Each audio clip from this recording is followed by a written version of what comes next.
But these are the images of Lhasa now showing on Chinese TV screens.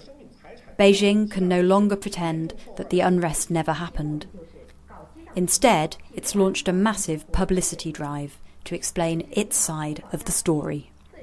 News bulletins show diligent workers restoring order and officials congratulating them.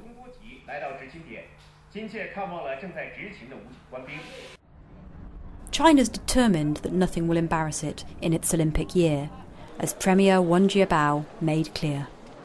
不能把奥运会政治化。其实记者先生已经看出了西藏最近出现这一事件的本质。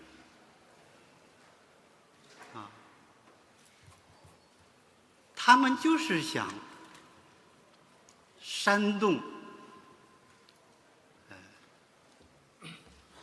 破坏奥运会的事件，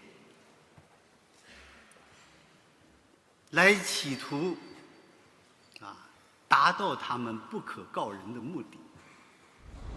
He told reporters that the situation in Lhasa was basically back to normal. But with thousands of paramilitary police massing in the Tibetan capital and in other areas of unrest, the situation, many would say, looks distinctly unusual. Normally styled as a conciliator, Wen launched a stinging attack on the Tibetan spiritual leader. 我们有足够事实证明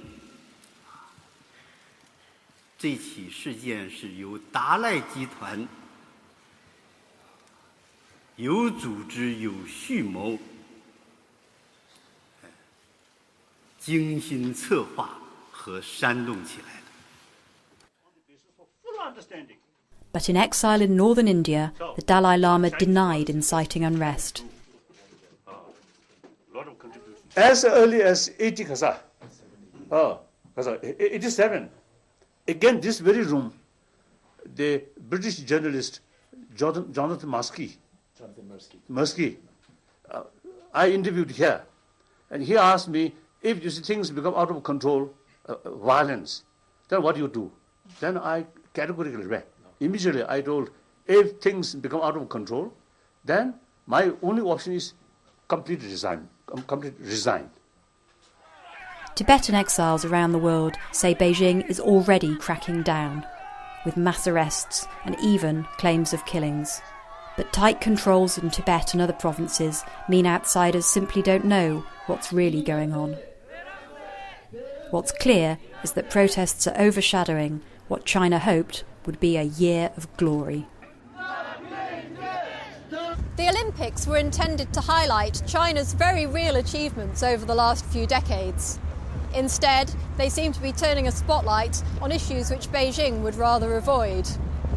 There's no doubt that people here feel a real sense of patriotic pride and will be celebrating in August when the Games arrive. But right now, the authorities could be forgiven for wondering whether hosting the Olympics is really worth it.